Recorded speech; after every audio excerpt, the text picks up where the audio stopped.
Hello dear friends, welcome to Emily Educational Academy, Hyderabad. This is Dr. Moses. To get IAS IPS job in civil services examination, general studies knowledge is important. To get group 2 job, economy subject is very important. To become a police job, arithmetic and reasoning, as well as to get BSRB, SSC and other national examination, reasoning and arithmetic is a crucial subject. In teachers recruitment test, teacher eligibility test, pedagogy is a core subject. At B.Ed level, D.Ed level, pedagogy is a core subject. Content knows everyone, but getting good marks in pedagogy is not everybody's cup of tea. I have developed this course for teacher job aspirants, social pedagogy. I explain all the concepts of pedagogy with suitable examples and related images. Watch these videos carefully and note down important points, read those points and practice topic wise test so that you will get good marks in social pedagogy as well as you will get government teacher job. All the best. What is pedagogy? The word pedagogy is derived from two Greek words, paidos and egago. Paidos means child, egago means leader. The etymological meaning of pedagogy or the original meaning of pedagogy, leading the child or one who leads a child. In olden days, in Greek cities, slaves used to lead the children of their master to musical schools and gymnasium and schools. Those people called as pedagogue. Pedagogue means strict instructor. Paidos means child. Egago means leader. So, the etymological meaning of pedagogy is the leading the child. So, what is the modern concept of pedagogy? Pedagogy means the science of teaching and learning for the children. I am repeating. Pedagogy means the science of teaching and learning for the children. In this sentence, there are four concepts: science, teaching, learning and children. Children means below 18 years. According to Right to Education Act, children means 6 to 14 years. According to our Indian Constitution, children means below 18 years. Science means systematic study of knowledge. Any science should be based on measurement and observation. Science establishes the relationship between cause and effect. So, science is a systematic study of knowledge. So, what is teaching? So, teaching means the interaction between more matured person and less matured person, or the interaction between well-known person and unknown person. In day-to-day life situations, we use the concept of teaching to describe or to call a profession. So, teaching is a profession. If someone asks what is going inside of the class, teacher says teaching. So, in that context, teaching is an activity. And teaching of great religious leaders, here teaching is a doctrine. So, in day-to-day life situations, we use the term teaching in different contexts. First one, teaching as a profession.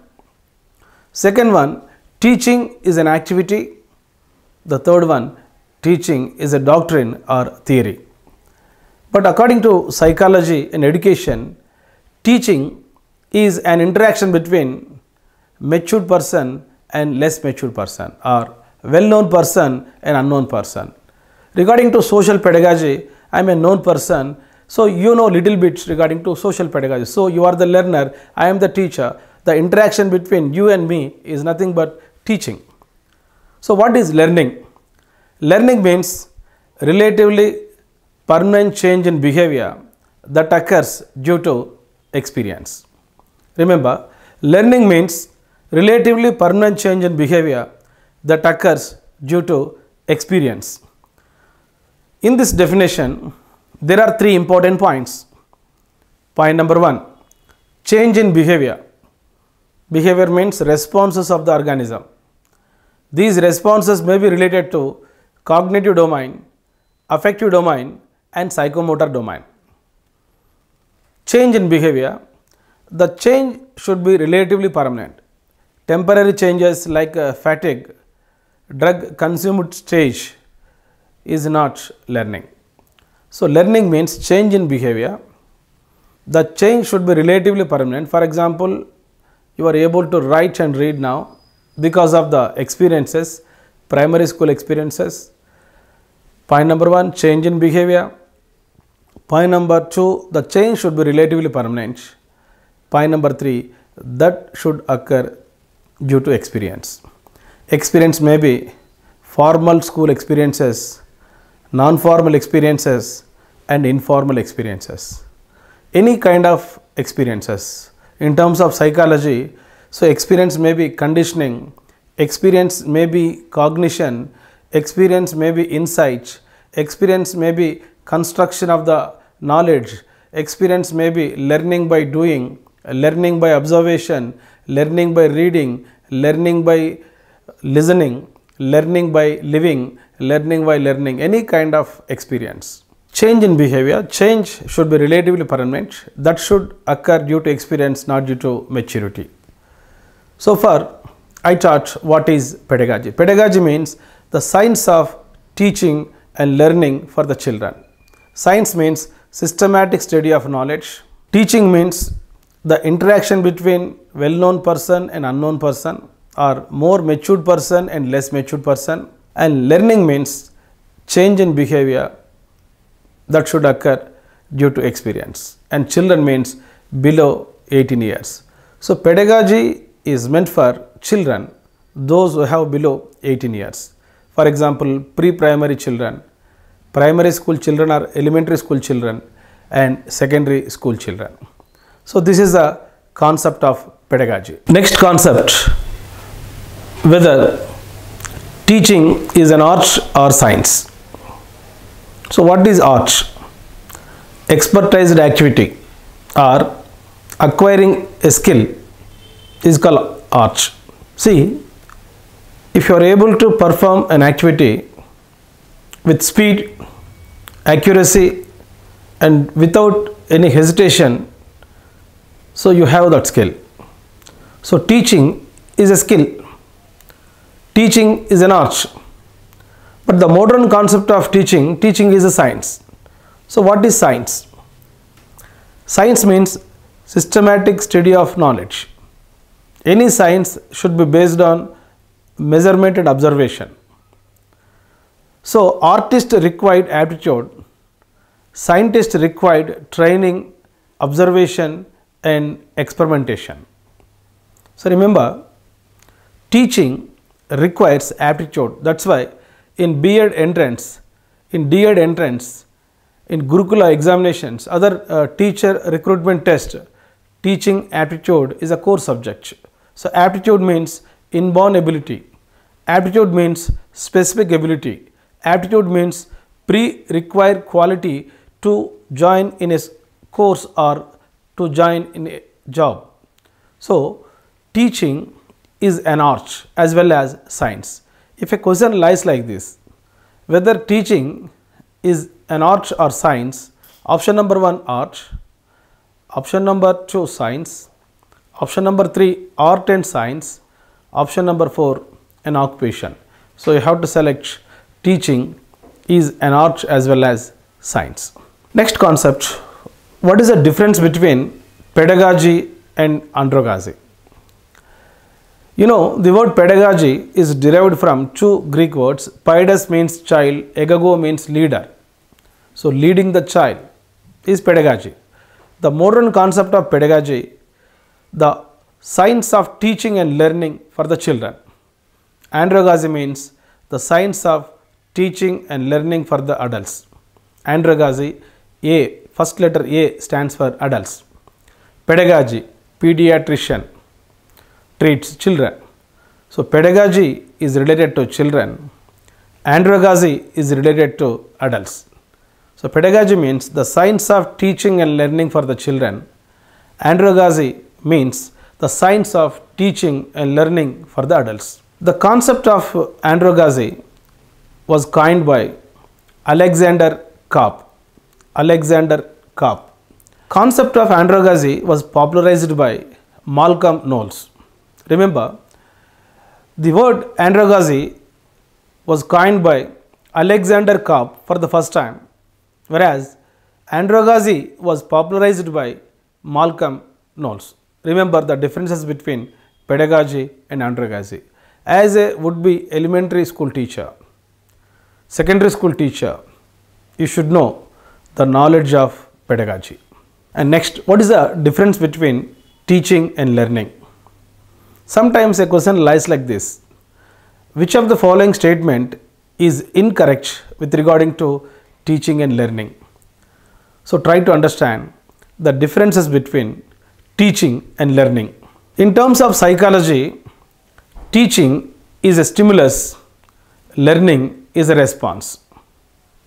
Teaching is a stimulus and learning is a response. In terms of sociology, teaching is a group activity, whereas learning is a highly personalized activity. In teaching, there is interaction between teacher and students. It is a group activity. So, in that group activity, due to the teaching of the teacher, learner's behavior is modified. It is highly individual activity or personalized activity. In terms of research, teaching is independent variable, learning is dependent variable. In research, independent variable means cause of the research. Dependent variable means the result or effect of the research. Remember, teaching is a stimulus, learning is a response. Teaching is an independent variable, learning is dependent variable. So, teaching is a group activity, learning is a highly personalized activity. In terms of economics, teaching is selling, learning is buying. Teacher sells his knowledge, learners buy that knowledge. That's why, according to John Dewey, teaching is selling, learning is buying. So, teaching is a profession. Teaching is not an occupation. Teaching is not a trade. Teaching is not a job. So, a person may change the job, but he can't quit his profession. Occupation has business motives, but teaching has a social responsibility, and teaching professional enjoys high socio-economic status. So, teaching is a profession and learning is a continuous process and universal. To teach something, one must learn. Before going to the classroom, teacher has to learn to facilitate learning in the classroom. So, there can be no teaching without learning. Remember, there can be no teaching without learning, but learning possible without teaching. How? Ekalavya could acquire archery skills without teacher and teaching through distance mode. So, there can be no teaching without learning, but learner learn something sometimes with the help of the teacher, sometimes through non-formal and informal experience. I am explaining the differences between teaching and learning. Teaching is a stimulus, learning is a response. Teaching is an independent variable, learning is dependent variable. So, teaching is a group activity, learning is highly personalized activity. Implications of theories of learning are base for methods of teaching, maxims of teaching, and skills of teaching. Most of the theories of learning like Thorndike, trial and error, Kohler, insightful learning, so which is base for project method, and Bandura, learning by observation, which is base for learning through imitation. All these learning theories are base for methods of teaching, and theories of learning influence teaching. Teaching is a tripolar approach. There are three phases in teaching: pre-phase teaching, interactive teaching, and post-phase teaching. Pre-phase teaching is related to planning for the instruction. Interactive teaching is related to execution of the plan of the teacher, and post-phase teaching is related to evaluation.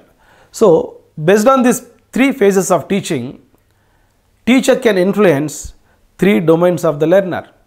What are the three domains of the learner? Cognitive domain, affective domain, and psychomotor domain. Cognitive domain is thinking aspects, for example, knowledge. Affective domain is related to feeling aspects, example, attitude. Psychomotor domain is related to doing aspects, for example, skills. So, these are the differences between teaching and learning. So far, we have discussed the differences between teaching and learning. So, in general, teaching is related to formal activity, whereas learning is related to formal, non-formal, and informal experiences. So, remember, teaching is related to formal experiences only. For example, a student has to learn in school, college, and university from a teacher. So, teaching is a formal experience, whereas learning is related to formal, non-formal, means a learner can learn through distance mode and based on the correspondent courses. And informal experience, through experience, family, and traveling, a learner can learn anything. So, learning is related to formal, non-formal, and informal experiences. Next topic, teaching and important contributions of educationist. So, first one, Paulo Freire. Paulo Freire was a Brazil educationist and revolutionary in the field of education. Paulo Freire published a book, Pedagogy of Oppressed. Pedagogy of Oppressed. So, this book influenced critical pedagogy. According to Paulo Freire, oppressed people should reach full humanization. The philosophy of Paulo Freire influenced critical pedagogy. So, what is critical pedagogy? This is one of the bits in previous Gurukula examination. Critical pedagogy means the learner perception and their experiences related to cultural, social context is important. I am repeating, critical pedagogy means learners' perception in the process of learning and their reflections and their experiences are important. What learner knows is important, their local knowledge is important rather than what teacher knows and his knowledge. So, this is critical pedagogy which is influenced by Paulo Freire, Pedagogy of Oppressed. One more educationist, John Dewey. John Dewey published a book, My Pedagogic Creed. My Pedagogic Creed. Creed means faith. John Dewey believed learning by doing principle. The student of John Dewey, Kilpatrick, proposed project method. Project method has two principles, learning by doing and learning by living. John Dewey published so many books. So, one of the books is My Pedagogic Creed, so which influenced learning by doing and project method. Next one, Jerome Bruner. So, Jerome Bruner belongs to constructivism. He published two books, Jerome Bruner, The Process of Education Towards a Theory of Instruction. According to Jerome Bruner, we can teach any concept to any child at any age by using three modes of learning. So, what are the three modes of learning? Inactive, iconic and symbolic. Inactive means learning through activities. Iconic means learning through visual images. Symbolic means learning through verbal symbols or learning by using complex sentences and language. So, I am explaining important contributions of the educationist with related to teaching. The first one, Paulo Freire. Paulo Freire published a book, Pedagogy of Oppressed, which influenced critical pedagogy. Second one, John Dewey. John Dewey published a book, My Pedagogic Creed, which influenced project method. Jerome Bruner books, The Process of Education and Towards a Theory of Instruction, influenced discovery oriented learning. Followed by B.F. Skinner, related to behavioristic approach. Skinner conducted an experiment on rats and proposed operant conditioning theory. So, based on these experiments, Skinner published a book, The Art of Teaching and Science of Learning, which influenced self-learning and programmed instruction. Followed by Vygotsky. Lev Vygotsky, he was a Russian educationist, proposed socio-cultural constructivism. Society is nothing but some group of individuals. Culture means common beliefs, common systems, traditions, and constructivism. If you give an opportunity to the child can construct the knowledge. According to National Curriculum Framework, there are three types of knowledge: knowledge construction, knowledge correlation, and local knowledge. NCF 2005, National Curriculum Framework 2005, believed in socio-cultural constructivism influenced teaching, paradigm shift in teaching. Paradigm shift in teaching means a radical change in the existing system of teaching and learning. So, shift from behaviorism to constructivism, shift from teacher-centered to child-centered, shift from methodology to pedagogy, shift from isolated learning to group learning, shift from rote learning to conceptual understanding. So, based on the socio-cultural constructivism, paradigm shift in teaching, after pedagogical shift, there is a shift from objectives of teaching to academic standards. There is a shift from methods of teaching to approaches of teaching. There is a shift from one slot examination to CC, continuous comprehensive evaluation. So, after pedagogical shift, so before pedagogical shift, textbook is only source for learning. Today, learner can make use of textbook and internet, websites, different experiences, books and magazines. So, socio-cultural constructivism, which was proposed by Lev Vygotsky, influenced teaching and which led to paradigm shift in teaching or pedagogical shift. Next topic, fundamental questions in pedagogy. So, what are the fundamental questions in pedagogy? Right from Socrates to modern teacher, right from Gurukul teacher to global teacher had faced these problems. What to teach? The first question is what to teach. In social science, we should teach some concepts. For example, rotation, revolution, eclipses. We have to teach some technical terms, for example, quorum.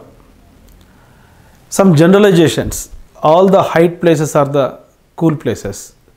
Some definitions and about a person's For example, freedom fighters like Mahatma Gandhi, social workers like Mother Teresa, important social scientists like Karl Marx, Amartya Sen, and important facts. What to teach?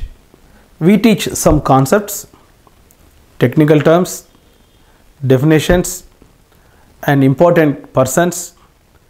Sometimes dates, for example, January 12th National Youth Day and February 28th National Science Day, January 26th Republic Day, March 8th International Women's Day, March 21st World Forest Day, April 7th International Health Day, May 1st May Day, June 5th World Environmental Day, July 11th World Population Day, August 6th and 9th Hiroshima Nagasaki Day, August 15th Independence Day, August 29th National Sports Day in remembrance of Dhyan Chand, September 5th Teachers Day. We celebrate September 5th as a Teachers Day to remember Sarvepalli Radhakrishnan birthday, and September 16th World Ozone Protection Day, October 5th International Teachers Day, October 24th UNO Day, United Nations Organization Day, November 14th Children's Day. Next, November 11th National Education Day. We celebrate National Education Day to remember Maulana Abul Kalam Azad, our first education minister. And December 1 No AIDS Day, December 10th World Human Rights Day, and December 23rd Kisan Day. So in social science, we have to teach some dates as well as some years. For example, 1885 formation of Indian National Congress, 1905 division of Bengal, 1909 Minto Marley reforms, 1919 Montague Chelmsford reforms, as well as Jallianwala Bagh, 1920 non-cooperation movement, 1922 Chowri Chowra, 1927 Simon Commission, 1930 civil disobedience, and 1942 Quit India movement. So in social science, we teach some years and dates. What to teach? It is a fundamental question in pedagogy, particularly social pedagogy. So what to teach? So we have to teach syllabus. Then why to teach? Untrained teacher, a layman, says, I teach to prepare the students for examinations.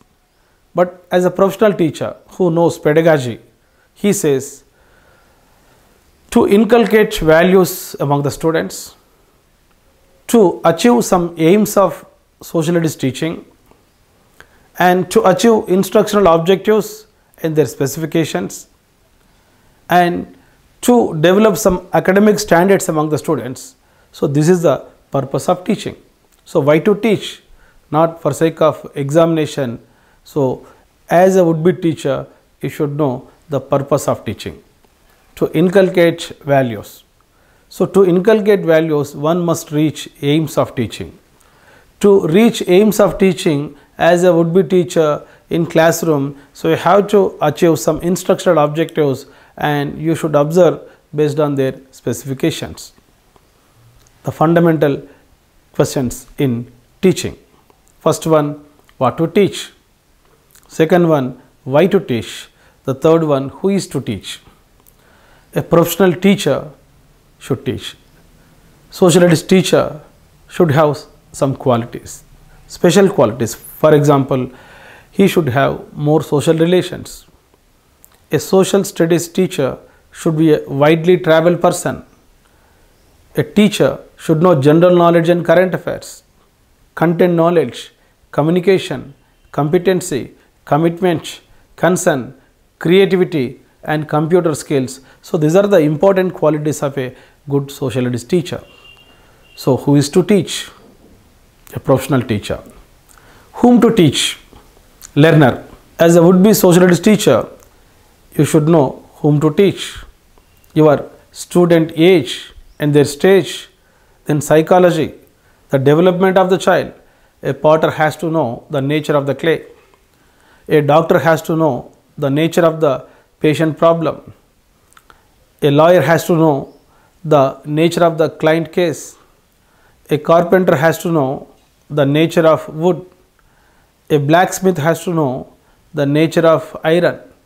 And in classroom, as a would-be social studies teacher, you should know the development of the child, styles of learning, their maturity and their growth, as well as their important characteristics. Point number 1, what to teach? Syllabus. Syllabus consists of so many concepts, technical terms, definitions, facts, generalizations, important dates, years, theories. Then why to teach? The purpose of teaching: to inculcate values, to achieve some aims, for example, to develop national integration or international understanding. And who is to teach? A professional teacher. Whom to teach? Learner. And as a would-be teacher, you should know learner characteristics in terms of their cognitive domain, affective domain, psychomotor domain, mental development of the child, moral development of the child, language development of the child, emotional development of the child, social development of the child, so that you can facilitate learning in the classroom. Next fundamental question in the field of teaching and learning: where to teach? Untrained teacher says classroom is the source for teaching.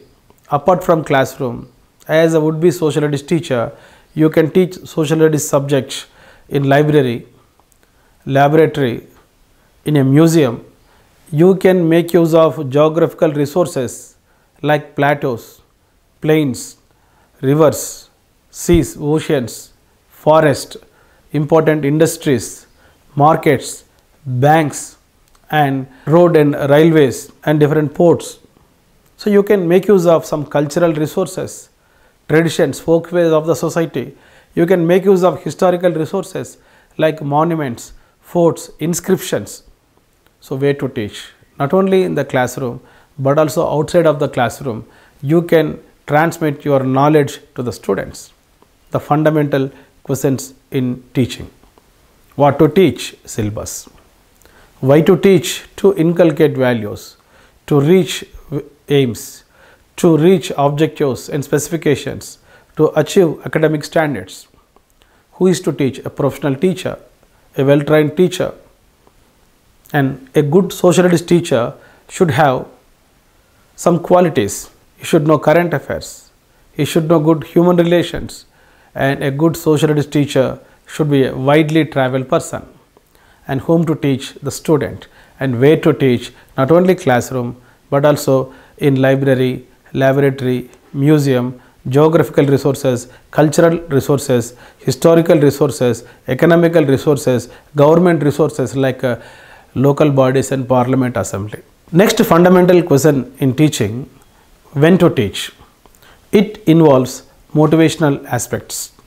So when the child has intrinsic motivation, when the child has some needs, then you can teach to the students. So it is related to timetable. Social studies teacher should teach the students when they have good maturity, readiness and motivation. So far we have discussed what to teach, why to teach, who is to teach, whom to teach, where to teach and when to teach. So when to teach is related to motivational aspects. And the last question, important question in pedagogy: how to teach? Right from Socrates to modern teacher, right from Gurukul teacher to global teacher, they are facing a problem in the field of teaching. How to teach? If you know maxims of teaching like simple to complex, concrete to abstract, known to unknown, local to global, empirical to rational, examples to principle, direct to indirect, overview to detail. So these are the maxims of teaching which give key to you how to answer the question how to teach. Apart from maxims of teaching, skills of teaching. introducing the lesson, explanation, illustration with examples, using blackboard, questioning, reinforcement, stimulus variation. So these are the skills of teaching which will give to you to answer the question how to teach. Some methods of teaching are there: teacher-centered methods and child-centered methods. In teacher-centered method, teacher is active in teaching. In child-centered methods, learner is active in learning. So what are the teacher-centered methods? Lecture method, lecture cum demonstration method, historical method. And what are the child-centered methods? Project method, laboratory method, heuristic method, discussion method. So these methods will give key to how to answer the question how to teach. And some approaches of teaching are there: Joseph Donald Novak concept map approach, Roser Baby 5E learning, Vygotsky constructivist approach, collaborative approach, and problem solving approach. So these approaches, if you know all these approaches, methods of teaching, skills of teaching, maxims of teaching, you will answer a question how to teach social studies subjects. So these are the fundamental questions in the field of teaching and learning and answers. So next we are going to discuss, so what is phases of teaching? How many phases of teaching are there? Next topic, phases of teaching or stages of teaching. Philip W. Jackson classified teaching operations into three phases: pre-phase teaching, interactive teaching, and post-phase teaching. So next we are going to discuss three phases of teaching or stages of teaching. If a question lies like this, planning is related to, so the answer is pre-phase teaching. Evaluation is related to post-phase teaching.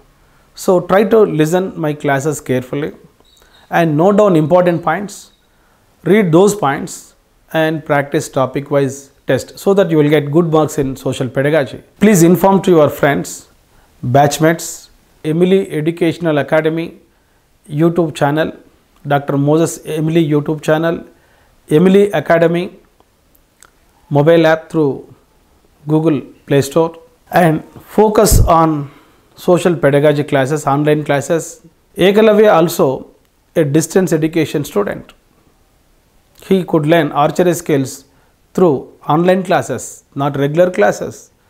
So if you believe my classes, if you read my points number of times, you will get good marks in competitive examinations and you will get teacher job. Come to the point, phases of teaching or stages of teaching.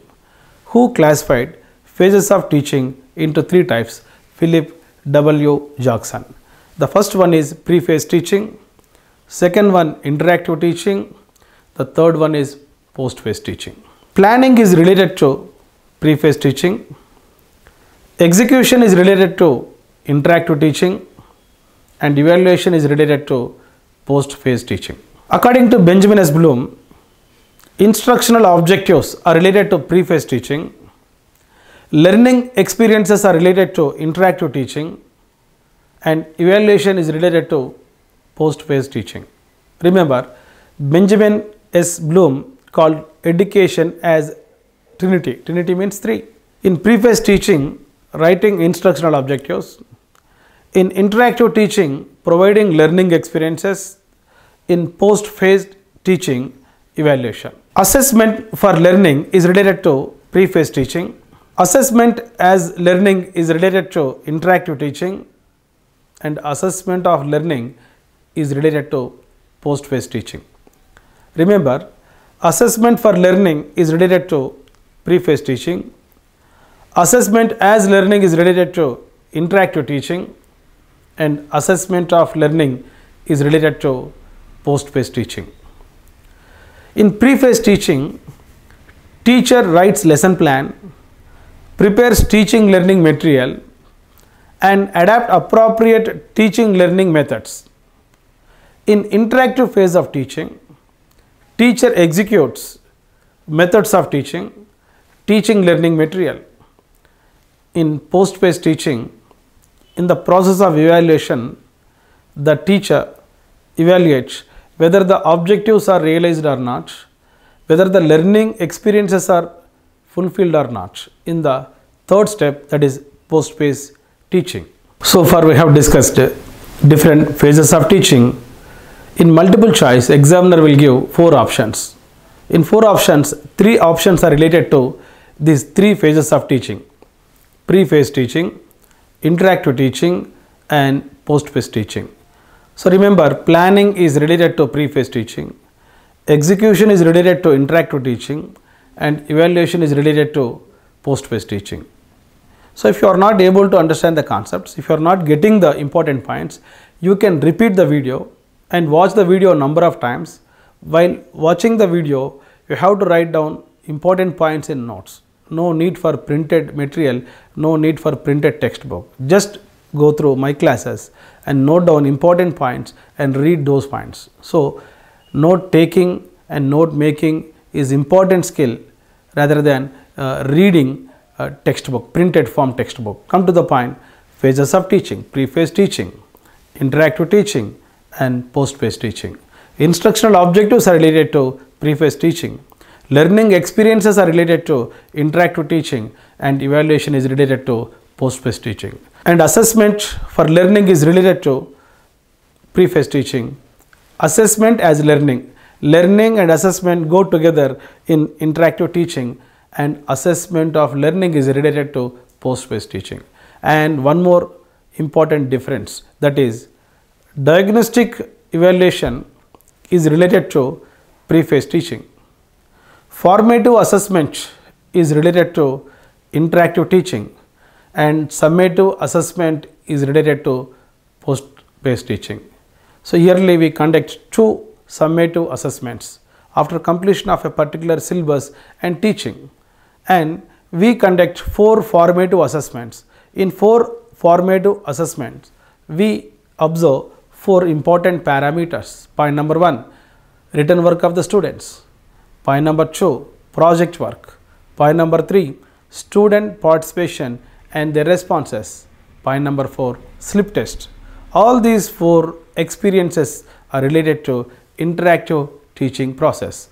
So these are the important differences between pre-phase teaching, interactive teaching, and post-phase teaching. So as a would-be social studies teacher, while transmitting your knowledge to the students, as a facilitator, so you should know what to do, what not to do in these 3 phases of teaching. That is nothing but social pedagogy. Play స్టోర్లో Emily academy అని type చేసి నేడే app download చేసుకోండి. All the best.